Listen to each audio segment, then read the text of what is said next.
嗨，大家好，我是坦平叔。今天是2025年8月27号。这一期啊，咱们聊一聊银发经济。什么叫银发经济呢？顾名思义啊，就是我们现在已经进入老年社会，老龄化越来越严重啊。怎么样让老年人发挥余热？这个为经济啊，为消费啊，添砖加瓦。这两天在网上啊，关于老年人经济啊、银发经济啊相关报道也挺多的。这个央视啊，它有个报道叫上海老年人到商场度过充实一天。这个还上了热搜啊，说工作日上午在上海南京路第一百货的8楼，10位银发学员专注学习如何使用手机拍大片和视频剪辑方法，清晨学习充电，中午享用美食，下午欣赏脱口秀表演。说如今在商场度过充实的一天，已成为许多上海老年人新生活方式，以社交带动消费，以消费促进社交。大家看视频啊。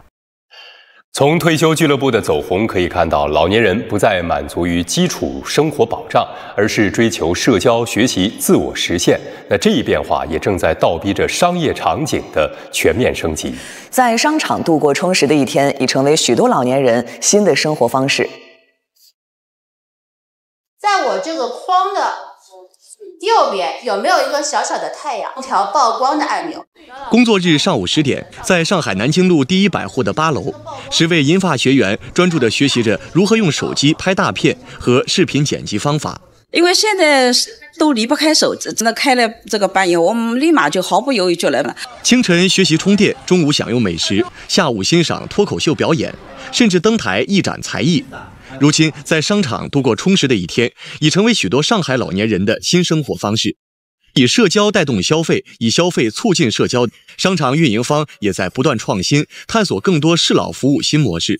在商场第7层，一场中老年模特走秀培训课正在进行。该区域工作日的课程预约经常爆满，许多老年人都成了这里的常客。打造这样一个有趣的一个空间，让他们志同道合的好友呢，来进行闲暇之余来一个社交。我这样周一到周四的这个冷门时间还利用起来了。在重庆，一家经营了28年的老商场，摇身变成了银发主题店。硬件设施改造升级的同时，还设置茶里江湖、怀旧供销社等主题区，唤起情感共鸣，甚至引入老年大学分校。我以前也是建设工业的，一些复古的图片嘛，很有年代那种感觉，很亲切哈。商场环境非常舒适，也可以逛，也可以休息，对我们来说非常友好。商场负责人坦言，老年人的消费逻辑已变。他们愿意为社交加学习加怀旧的组合买单，而非单纯购物。以前我们这种通道呢比较窄，那一次我们特地把铺位的面积呢做了适当的压缩，把主通道扩大到了现在的那种2.4米，这样子便于行动不便的老人，更舒适、更畅通。银发主题商场6月底开业当天，销售额同比增长307%，客流同比增长205%，7月整体销售额同比增长近15%。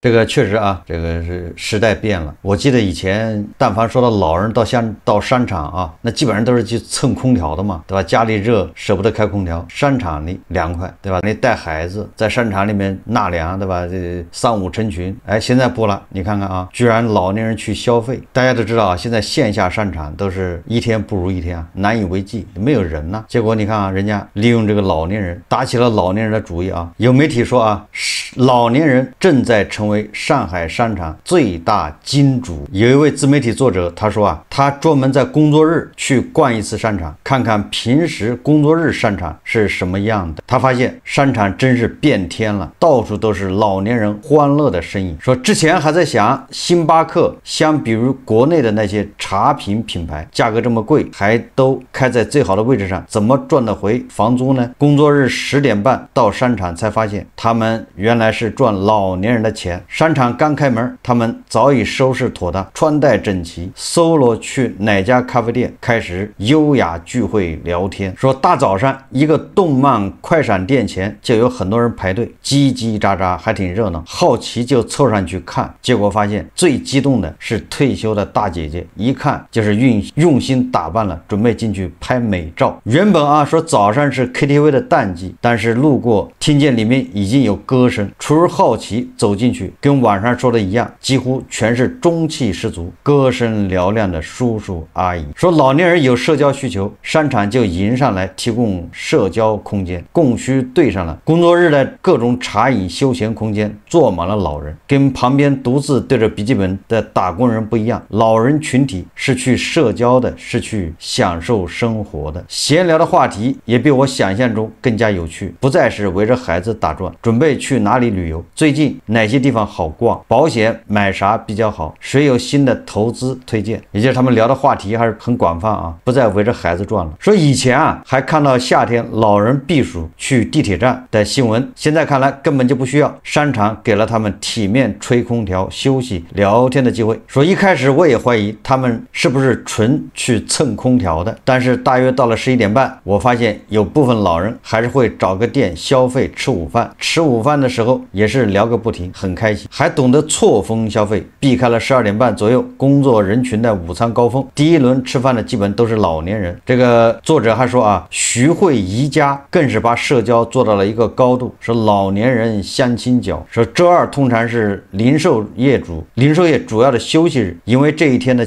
线下消费人群最少，但宜家却把9.9块畅饮活动成功变现。每周二老年人只用花少量的钱就可以在这里坐一下午，单身的老年人有机会聚在一起，他们也不赶时间，慢慢来，看到心仪的人就主动出击，聊天搭讪。商场里有专门提供按摩服务，还会给他们开出专属折扣。另一个现象也让我感到老年人比以前更会消费了，老年人消费年轻化，他们开始主动尝试年轻人喜欢的东西，并且饱含热情。这个作者说啊，上海的阿姨爷叔们不仅敢消费，而且乐于消费，这份底气首先来自他们实实在在的收入支撑。根据2025年1月的人社局统计，上海全市退休金中位数已经到了5000多元，一个大学本科生刚毕业啊，恐怕也只能拿到5000都不一定拿得到。这关键你得先找到工作啊，前10%更是拿到了8000多元。现在工作的年轻人在全额交保险的情况下，税后要想拿到这个数字，税前工资水平就得达到11000元左右，这个数字已经超越了许多正在上班的中年人。收入的丰厚还只是一方面，更重要的是他们拥有轻装上阵的财务状态，不用还房贷，不用操心车贷，早已完成了抚养子女的重担，每月稳定的退休金几乎可以用于自由支配。这种有钱有闲的状态，让他们能够真正享受为快乐买单的消费体验。这个所谓的银发经济啊，正好印证了网上的说法，叫满大街都是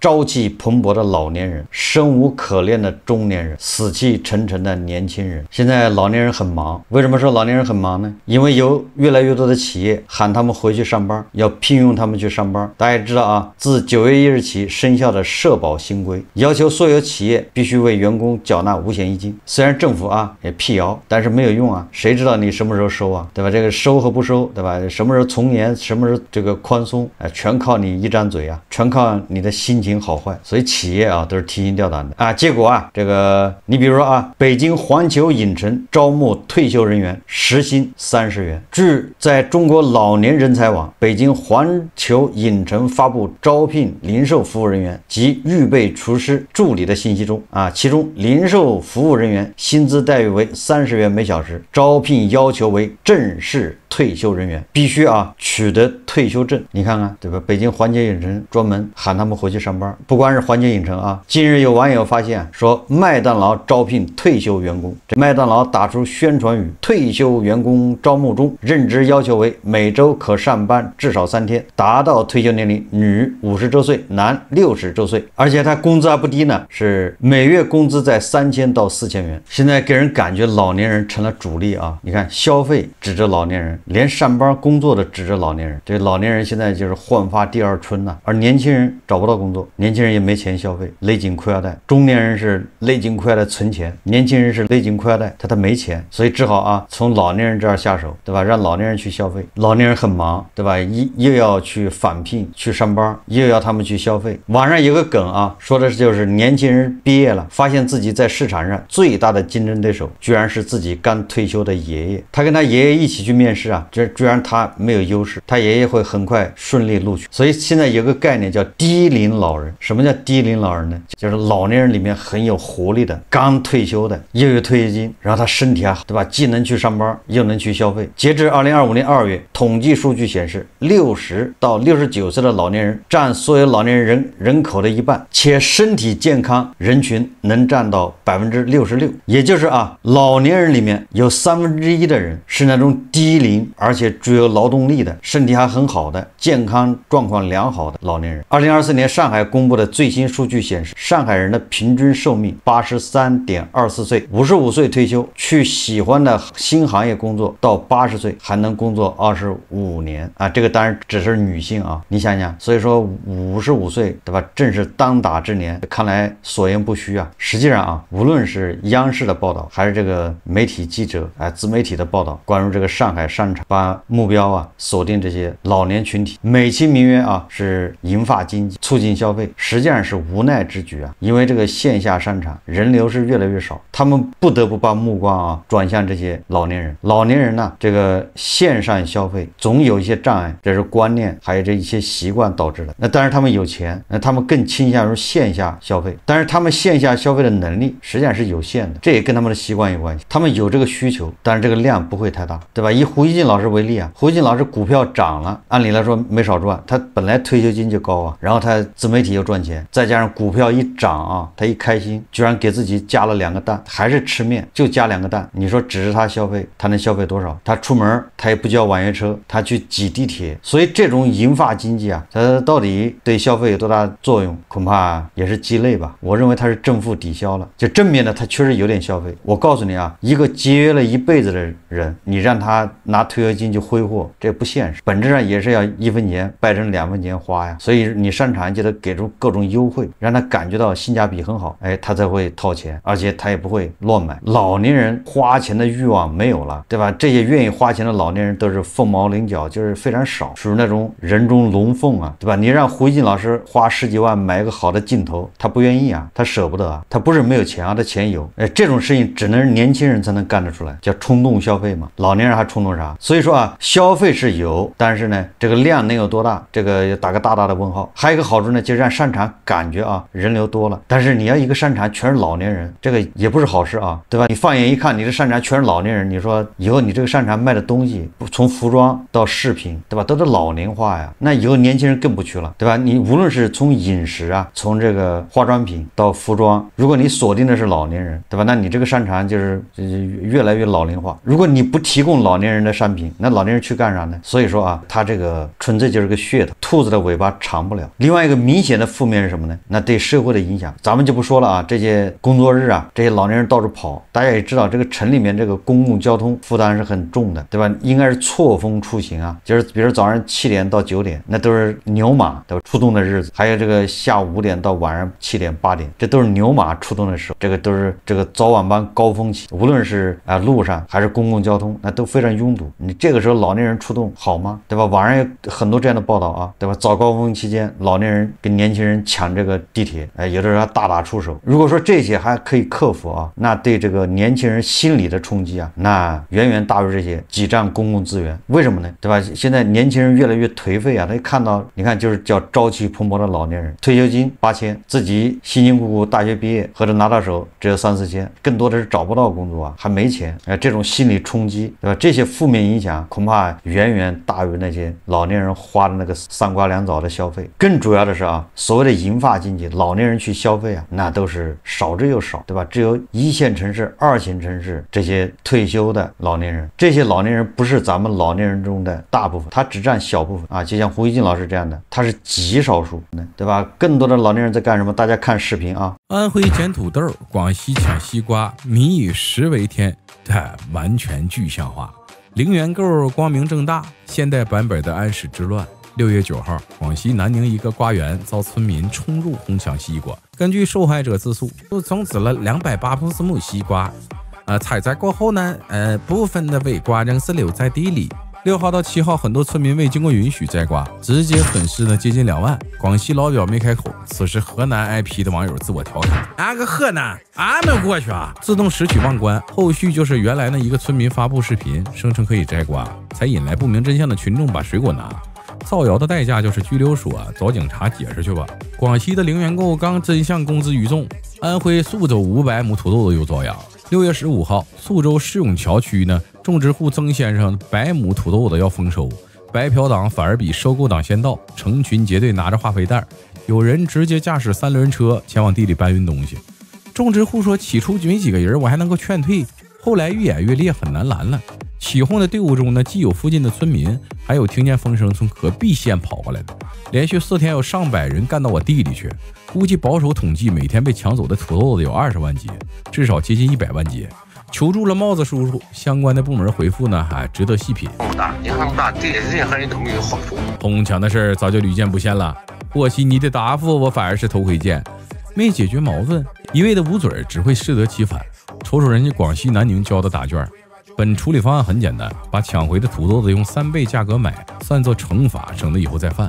偏偏没这么干，反而想处理掉问题的根源。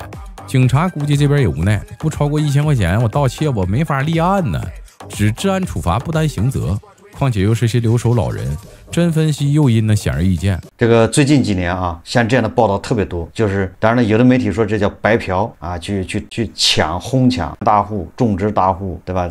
抢土豆、抢玉米、抢冬瓜、抢花生啊。实际上我接触到的都不是，大部分啊都是种粮大户啊，他的机器收割完之后，剩下的他收割不了了，那就是农村的这些老太太去捡，这就是所谓的双赢啊。这种粮大户啊，如果他这比如说花生吧，或者黄豆，如果没有收割完遗撒在地里面，那你还得想办法打除草剂把它除掉，它又会长啊，影响你下一季种别的庄稼。所以这个时候如果有人去捡，对吧？他捡了是他的，免得你啊再花钱请人去捡，或者再花钱去处理它，这个是个双赢啊。所以一般的，只要你捡的人不影响人家正常工作，不影响人家这个正常的收割，人家不管。一到那个收割的季节啊，就我开车回去啊，在那个路边就经常就会看到这收割机在里面收割，然后路边上站了一群这个老太太，他们就等着啊，手上都拿着蛇皮袋或者篮子，他们就等着一声号令，人家那边收割完了，他们就下场就开始捡了。哎，你捡多少都是你自己的。大量的头老太太不是在商场里吹空调，对吧？不是在商场里学剪辑啊，不是在商场里喝咖啡，是在收割机下面讨生活，对吧？在收割机下面捡那些小的马铃薯，对吧？掰那些啊收割机没有收割掉的玉米，他们一个月拿120，这是主流，对吧？如其鼓吹啊，渲染上海的老太太在商场里面消费，对吧？你还不如说做点实事啊，让这些农村的老太太生活呢有个保障，他们的生活有了保障，那么他们本身也会消费，他们的子女啊他才敢消费，也就是那些生无可恋的中年人了，哎，这些人他才会看到希望，觉得自己老了，最次，对吧？像这些人一样，生活有保障，他就敢花钱。因为大部分人，对吧？像农村的老太太，你老了还得自己靠自己，还不能生病，得自己养活自己，对吧？靠那100多块钱一个月能够干什么呢？这就会让这些中年人他就想办法为自己养老的考虑，得攒钱存钱，他就不消费。所以你指着那些上海的、北京的、杭州的头老太太花钱，一个他人少，第二个他也花不了多少钱，指着他们促进消费，无异于啊如虎磨皮。这些商场，比如万达广场、恒隆广场，各种商场本身啊，它就流量在下降，经营是一天不如一天。它吸引这老年人确实是叫迫于无奈，黔驴技穷，没招了。所以有专家早就开始说了啊，上海对吧？杭州的这些老太太退休金不要涨了，你也不能给人家降。这不是退休金不是每年要涨2%、3%、4%嘛，对吧？这些退休金高的人就不要涨了。比如胡一静老师，他一个月退休金2万多，你给他涨个3%也没什么意思，不要涨，对吧？你也别指望着胡一静老师高风亮节，说我只领1半的退休金，那肯定是不行。对于这些退休金高的人，不要再涨，把这个增量部分把它匀给这些退休金低的人，那一个月100多的，这是最起码的叫公平啊，对吧？你给120一个月的人一年涨20%，感觉涨了不少啊，涨了10%几、20%，但是绝对数字只有20块，20块就是一份盒饭。所以银发经济，对吧？大有作为，知道？因为咱们老龄化，但是这个作为看你怎么做。如果你只指望着那些胡一静老师这样的去消费，显然是本末倒置，对吧？鼓吹这些人去学个啊，怎么这个手机剪辑，怎么拍大片儿，对吧？怎么去抢那些买一送一的吧？那个咖啡有什么用呢？对吧？也就是鼓励这些头部老年人去消费，不如给这些金字塔底部的这些老年人呢一个保障，给他们保障，实际上就给很多中年人还有青年人一个希望，哎，他们就敢消费，解决他们后顾之忧啊。好，我们这期节目就聊到这里，感谢大家收看。如果喜欢我的节目，欢迎订阅转发，也可以在下方留言评论，谢谢大家。